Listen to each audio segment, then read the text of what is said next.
Hey guys, Sheena here with Main Home Gardens, coming to you with a Hoopty update. Long overdue. I apologize. Life has been extremely crazy. But real quick, I just want to let you know what is going on with your certified naturally grown produce. So what we've been doing is preparing for fall planting. At the same time, our summer crops, some of them are at the peak of production. For instance, our peppers are pretty much out of control at this point. We have so many different types that are in production right now.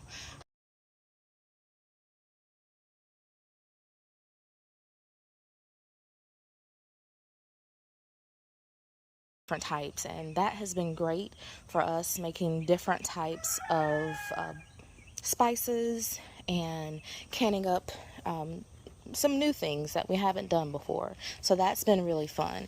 But also, if you would like to be able to take advantage of our abundance of peppers, please just go on over to our website and check out what we have available. So again, we said we were getting ready for fall planting, and this row here that I'm currently on, which is mostly Swiss chard, this random tomato that showed up,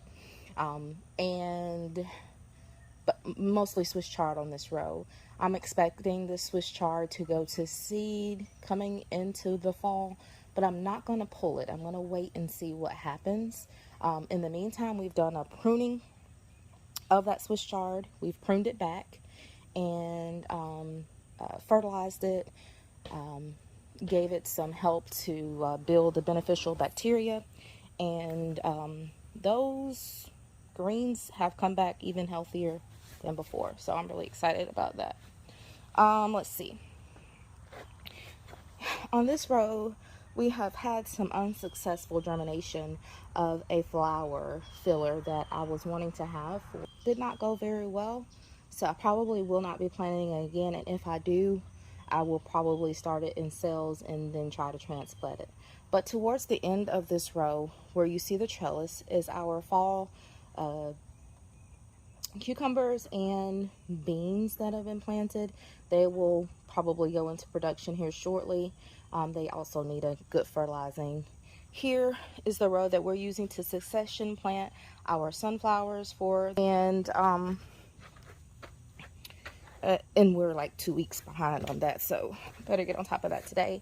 Here on this row, we have our more peppers on the back side, some peppers that we've had for a while, serranos, red roasting. I think there may even be a Scotch bonnet on the end of this row, but these right here in the front, right there, are our Carolina Reapers. I'm really excited about these, even though I know for a fact I will not be trying them.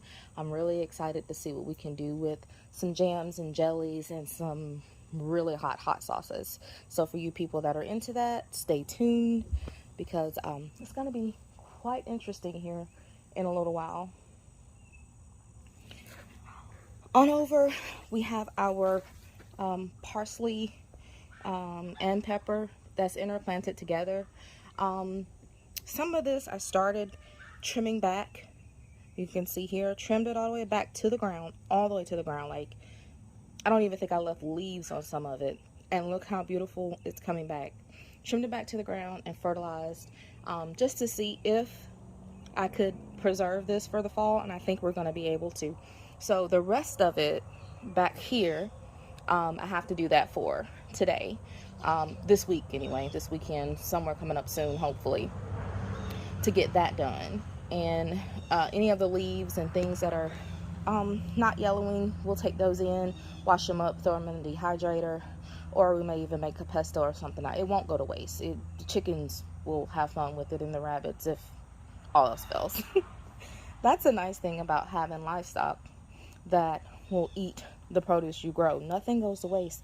And then even before we had the livestock, compost was a big deal for us. So here we have an empty row, completely empty. It's just recently weeded, and we put down this landscape or weed barrier It's a woven one, so it's going to last us 4 to 5 years. We're just starting to install this in different areas of the property.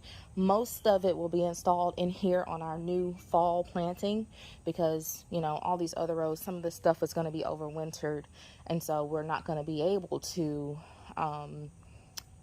put this down effectively. So only on the empty rows are we doing it in here, and some of our beds that are in the uncovered areas will also be getting this. So I haven't quite decided what's going on this row, but it will probably be Brussels sprouts and or broccoli and cauliflower, somewhere in there. We have some trays started that are over here, down there, and we have a couple of more that are still coming up to size and have not been hardened off, so they're still under the grow lights inside. More peppers, more peppers, more peppers. And there's also some eggplant on this row, but we overwintered these eggplant.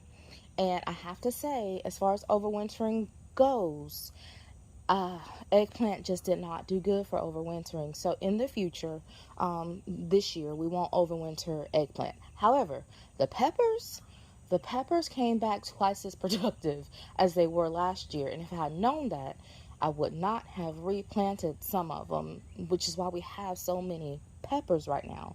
Our existing peppers from 2020 just are killing it. And then our new ones are coming in and producing as well. So, you know, just call us Bane Pepper Farms. You know, we got the peppers. You need the peppers, we got the peppers.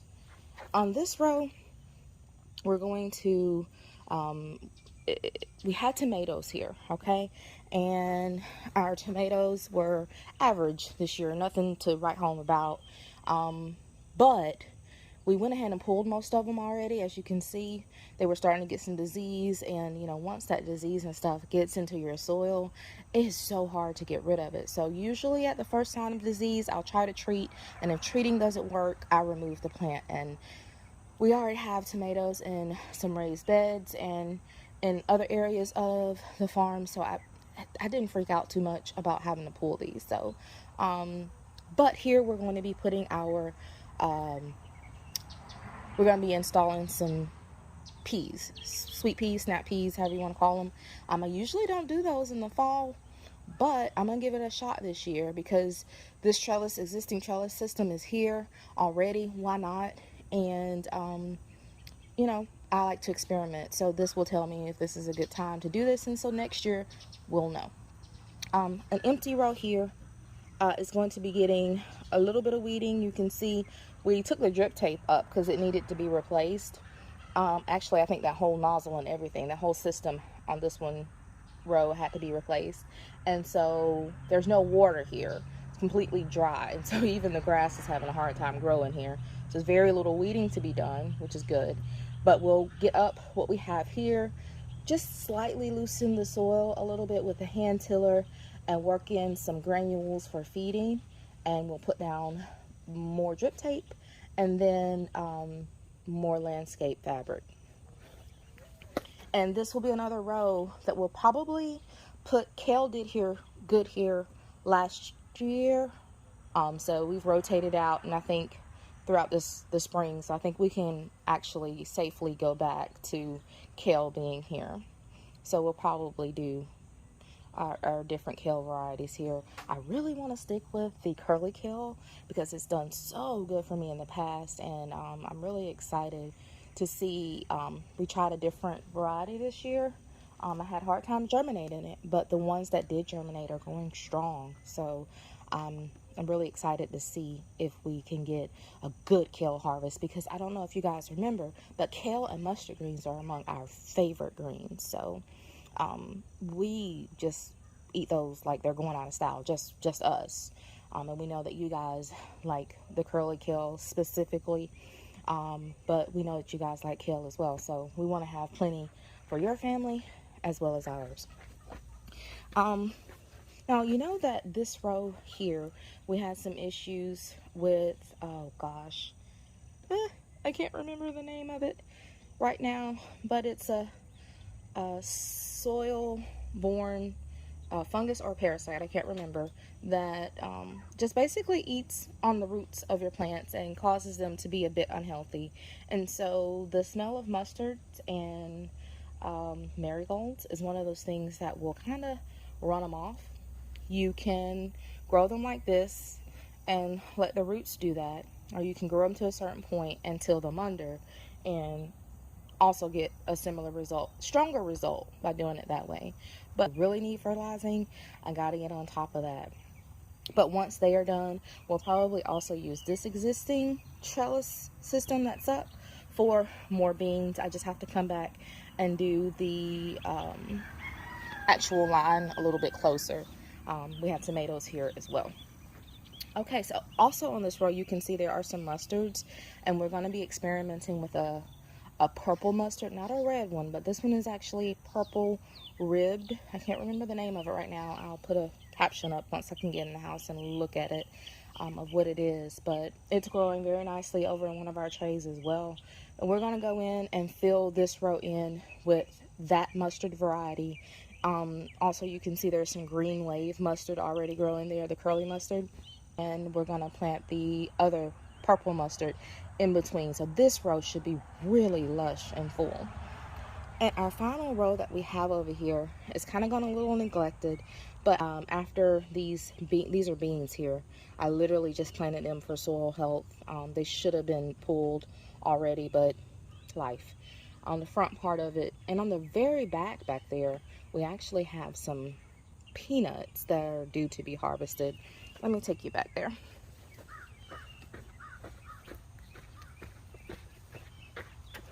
That was a spider web. Ugh. Okay, so here, those are peanuts. Well, of course, with some weeds growing in there with them. So those will be pulled hopefully today. I asked our son / assistant to take care of that for me today. Matter of fact, this whole row. So once he pulls those, they'll go somewhere to sit while I decide if I want to dry them out or if I'm going to do these as a green peanut and just do boiled peanuts or something like that for the family. This is an experiment to see how they did in the high tunnel, but also with this particular variety, Virginia something, can't remember at the moment. I'll caption that as well. So yeah, so the peanuts are beautiful, beautiful, beautiful. And they've had flowers already. I believe they're past needing to be harvested, so I hope they're okay. And closer down here on this end, you can really get a look at the mustards and the marigolds. This end, that is what's going on in Hoopty. Oh, and did I say we're going to be putting landscape fabric down here? We're going to be putting landscape fabric down here on this far corner row.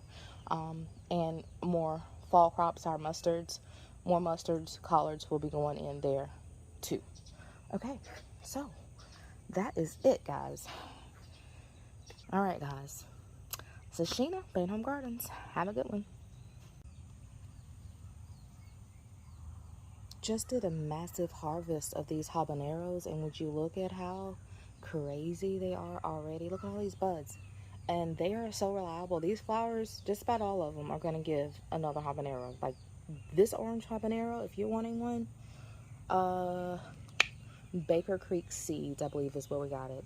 Super reliable. Just be prepared to have habaneros coming out of your ears. Oh my gosh. The poor Scotch bonnet is like weighed down. We gotta harvest these. They're beautiful.